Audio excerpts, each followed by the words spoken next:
de Aragón escribió el libro Directorium Inquisitorium.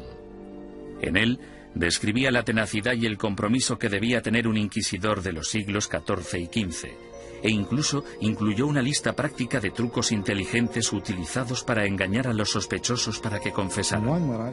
Uno de los trucos que me asombró fue el de sentarse con una vitela pequeña en las rodillas y mirarla y comprobarla mientras la persona da su testimonio. Luego, en algún punto dices, no, lo que estás diciendo no puede ser verdad. Está clarísimo que no me estás diciendo la verdad.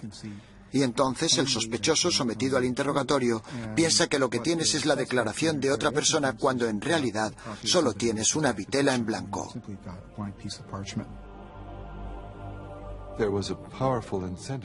Los inquisidores estaban altamente motivados para llegar hasta la verdad como fuera.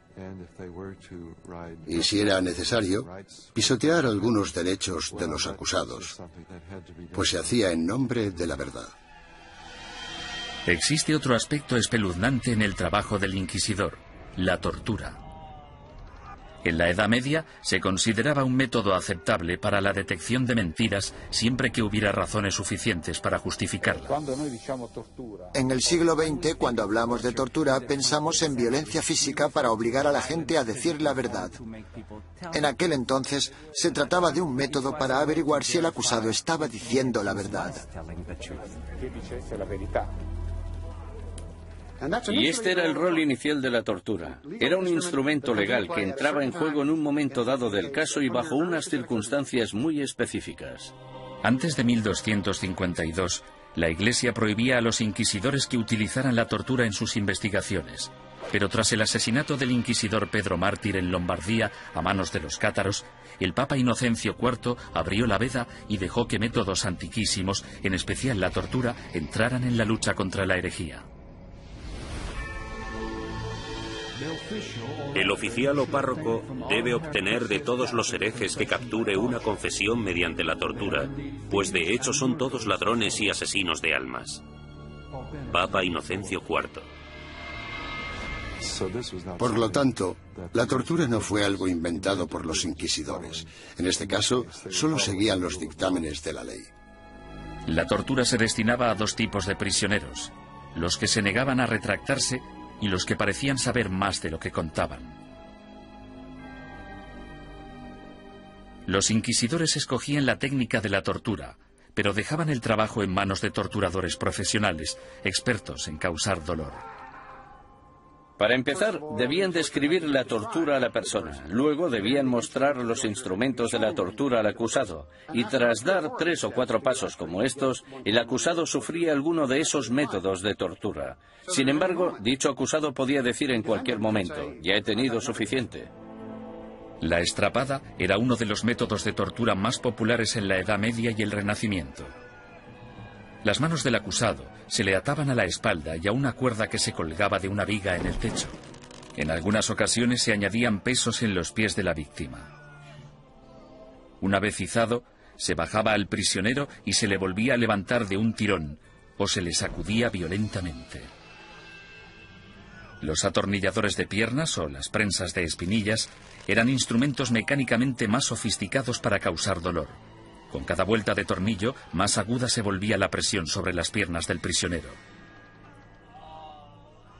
En medio de toda esta mutilación se encontraba el notario del inquisidor, apuntando con esmero y fidelidad los acontecimientos de la sesión y listo para anotar la confesión tan pronto se produjera. El clero justificaba todo esto como un acto de benevolencia. Al fin y al cabo, si la tortura llevaba a la confesión, el injuriador podía finalmente reconciliarse con Dios y recibir la salvación.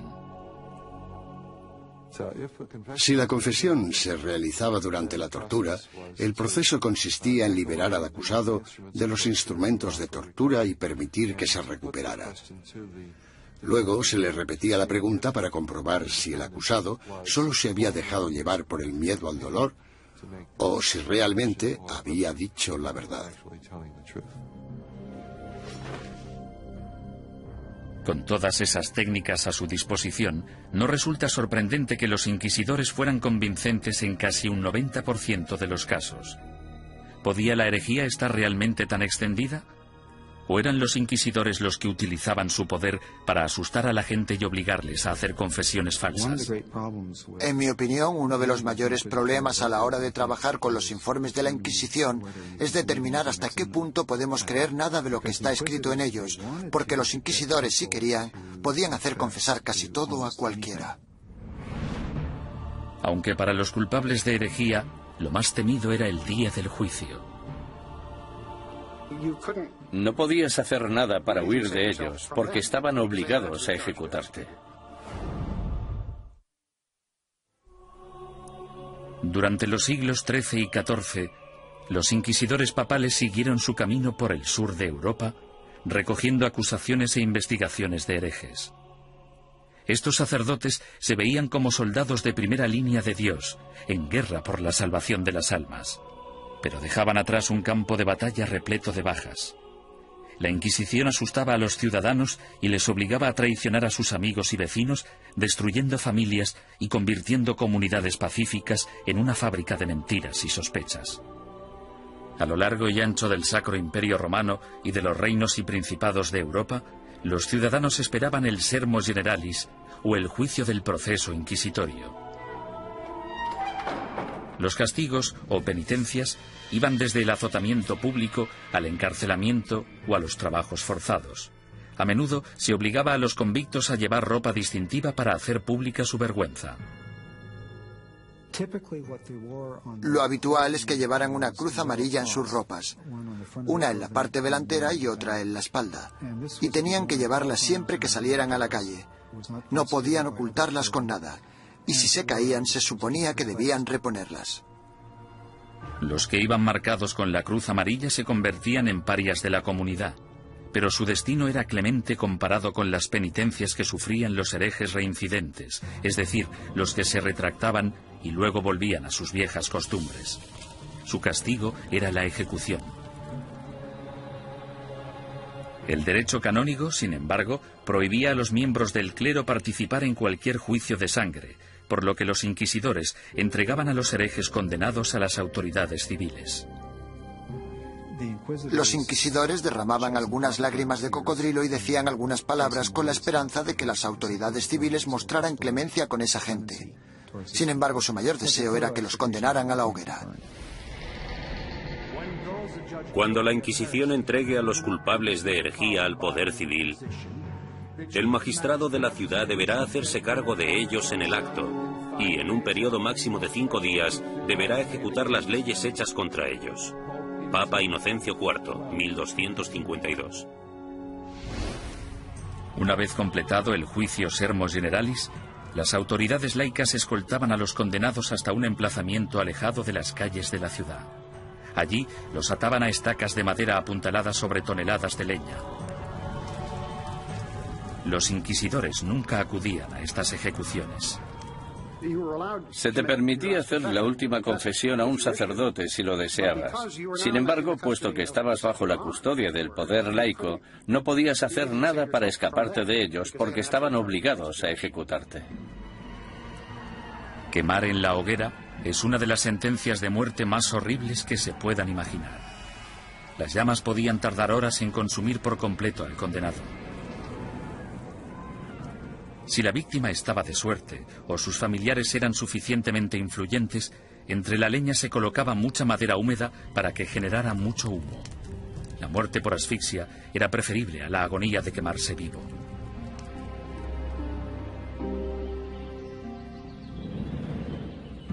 Ni siquiera la muerte podía liberarte de las garras de la Inquisición. En ocasiones, personas que habían muerto hacía años recibían acusaciones post-mortem y eran condenadas por herejía.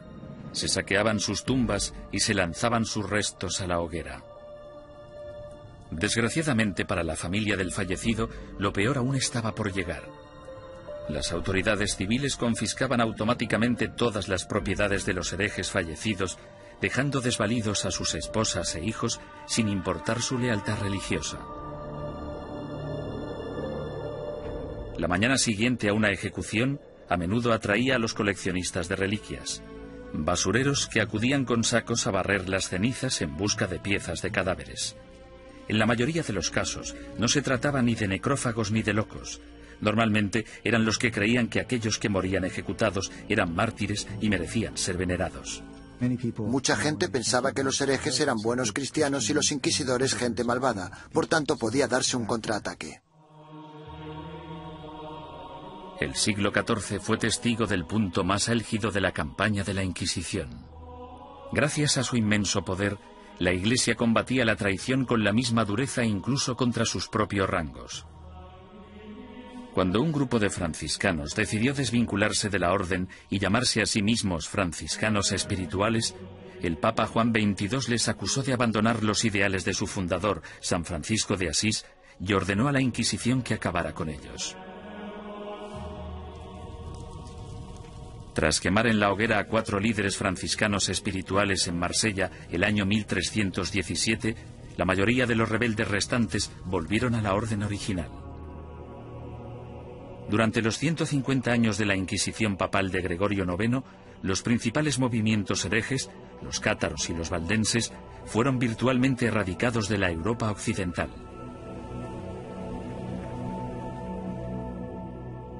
Al reducirse el número de herejes, parecía que la Inquisición acabaría desapareciendo por completo.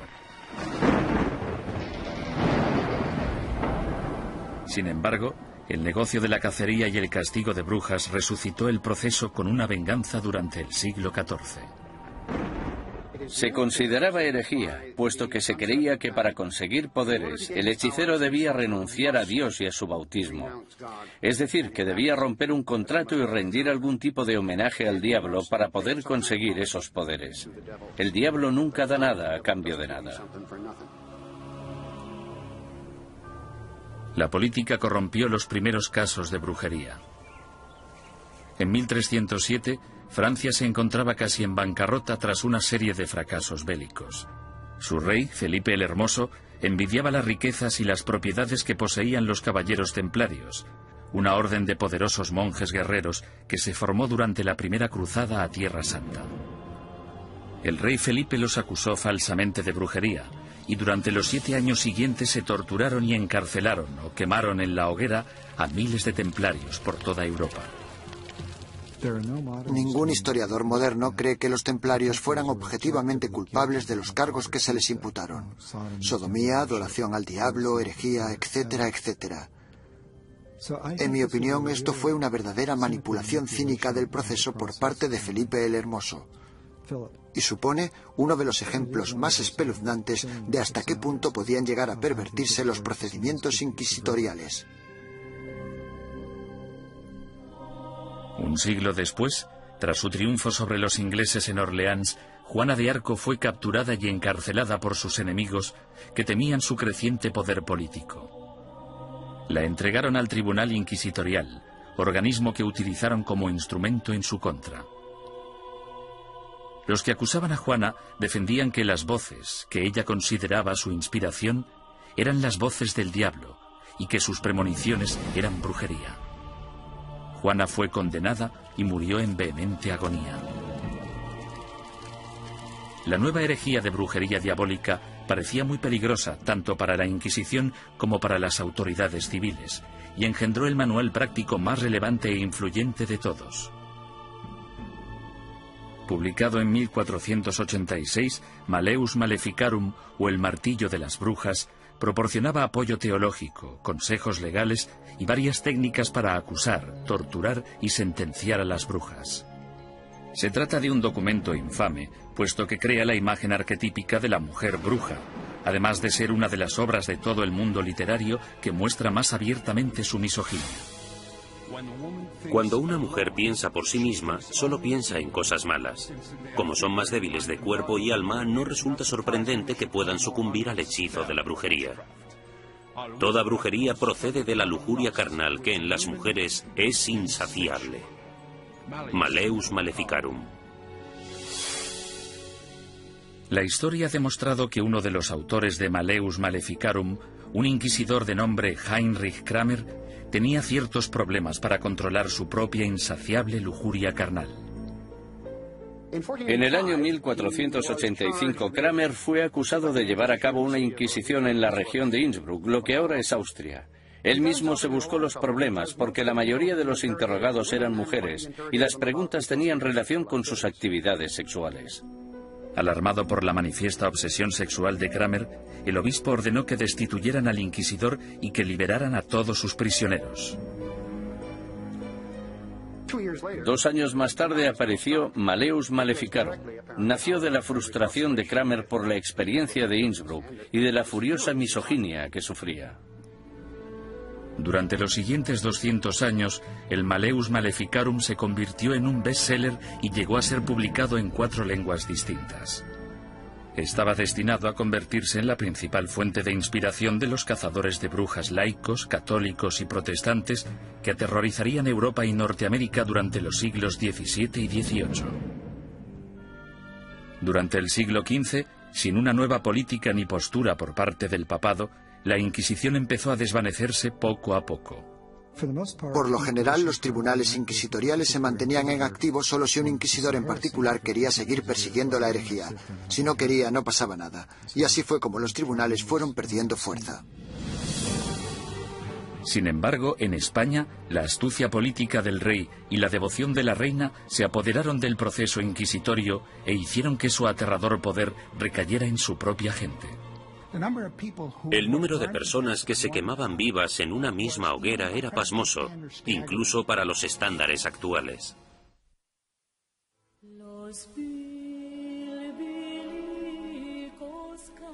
La situación de los judíos europeos durante el período medieval siempre fue desesperada.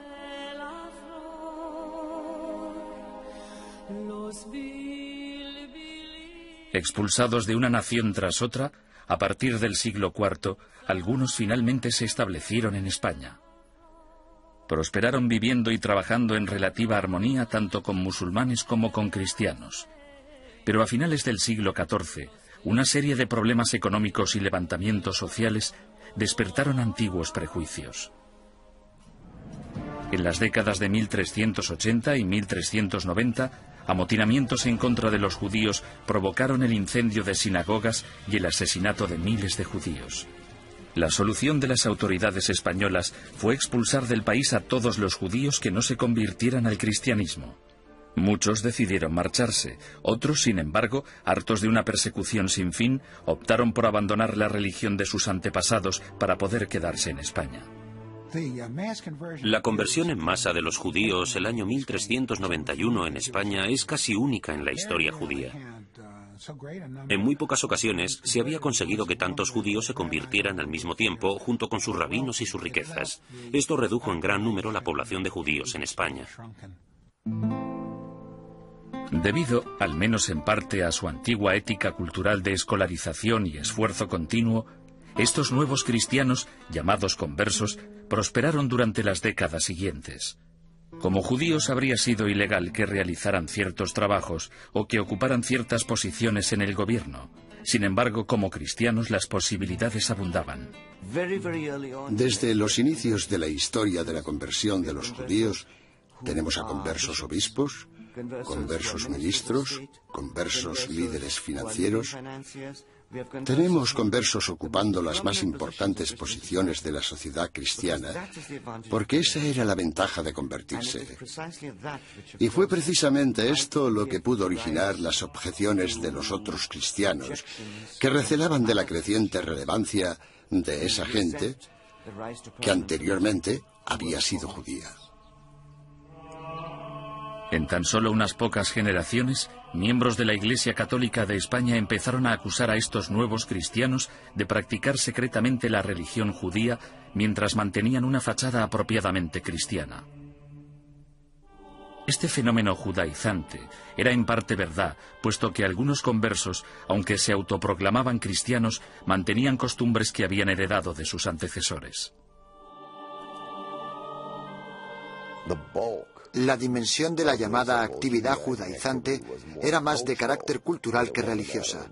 En otras palabras, realizaban ciertas cosas que sus padres y sus abuelos habían hecho y en las que no veían nada particularmente malo, como encender velas el sábado. Muchos de ellos creían que encender velas el sábado no tenía nada inherentemente conflictivo con el catolicismo.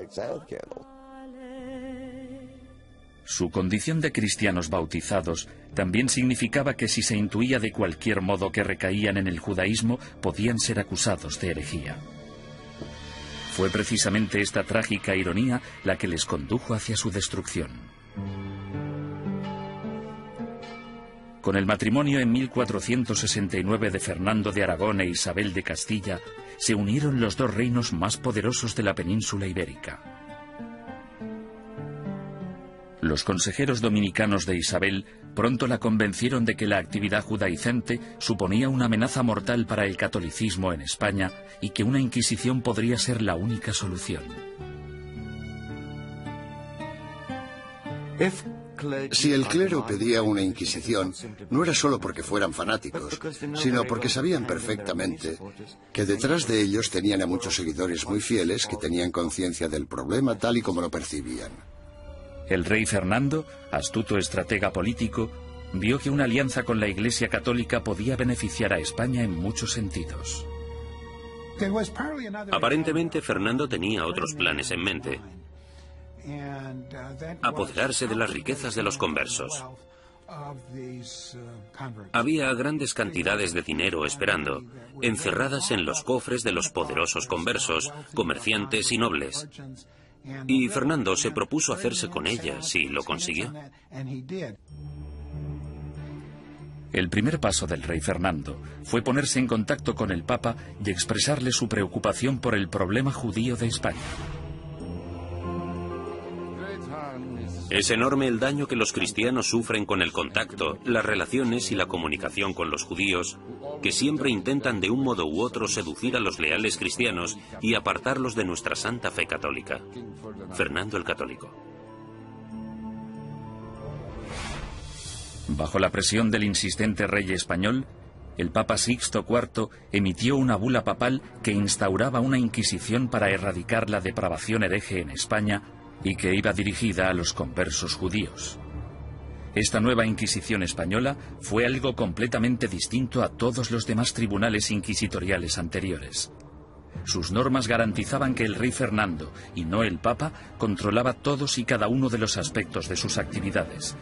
El tribunal de mayor grado, llamado la Suprema, consistía en 6 o 7 hombres nombrados personalmente por el rey. Solo un miembro, el inquisidor general, era nombrado oficialmente por el Papa, y aún así, este tenía que haber sido nombrado antes por Fernando. Aunque os guste el título de inquisidor, somos yo y la reina quienes os hemos nombrado, y sin nuestro apoyo muy poco podéis llevar a cabo. Rey Fernando. Esto significa que el Estado empieza ya en la Inquisición española a tener cierto poder de control sobre la institución. Esto no era así en la Edad Media. El 6 de febrero de 1481 se celebró el primer auto de fe en Sevilla. En este acto, que se convertiría en el símbolo de la Inquisición española, un centenar de hombres y mujeres conversos fueron acusados de practicar secretamente la religión judía y juzgados ante la Iglesia. 6 de ellos pagaron el más alto precio. Fueron quemados en la hoguera. En mitad del auto siempre se celebraba una ceremonia. Los dominicanos elegían a sus mejores oradores, los que tenían la voz más fuerte, y en ocasiones los sermones duraban media hora, 1, 2 horas.